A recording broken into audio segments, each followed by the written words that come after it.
Hey guys, so I want to do a quick follow-up to my last fitness myth video, which was the third one about overtraining and doing each muscle group more than once per week.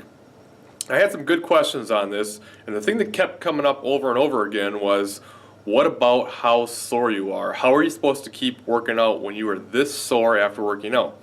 You know, I work out my legs and they're sore for 4 or 5 days afterwards. How in the world am I supposed to do legs after 3 days when they're that sore?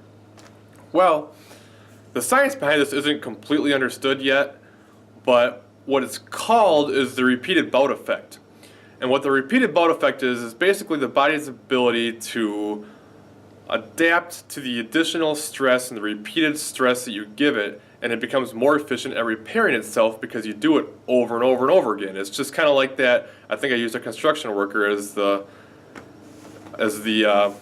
worker I was talking about in the last video about, you go into work and you're a construction worker and you're really sore, but you can't call into work the next day. You got to keep going back, and pretty soon you aren't as sore.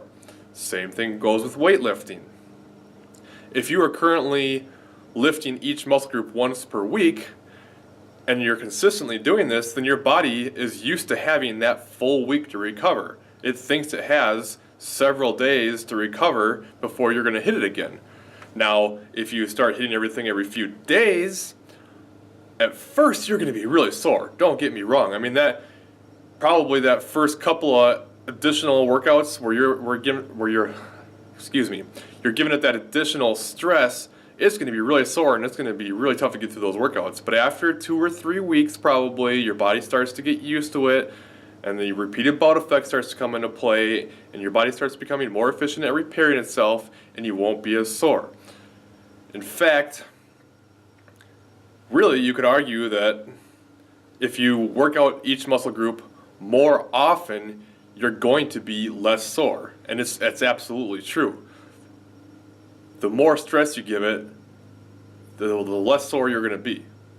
It sounds crazy, but trust me, it's true. I mean, just try it. You'll see. You got to get through that tough part at first. It's going to be really tough at first. But once your body starts to adapt, you are going to not only be less sore, but you're going to make better gains too. I mean, talk about a win-win. Who doesn't want to be less sore and make more gains? People get caught up in this thing of, if I'm not sore, if I don't beat myself to a bloody pulp and I'm not aching like crazy and have serious DOMs for days, I'm not making any gains. And there's absolutely zero correlation between muscle soreness and muscle growth. It's not the same thing. So don't get caught in that trap. All right? So that's really all I had. I just wanted to clear that up. If anybody has any other questions regarding this, I'm happy to respond. Maybe I'll do another video if it's a good one. Otherwise, keep making gains.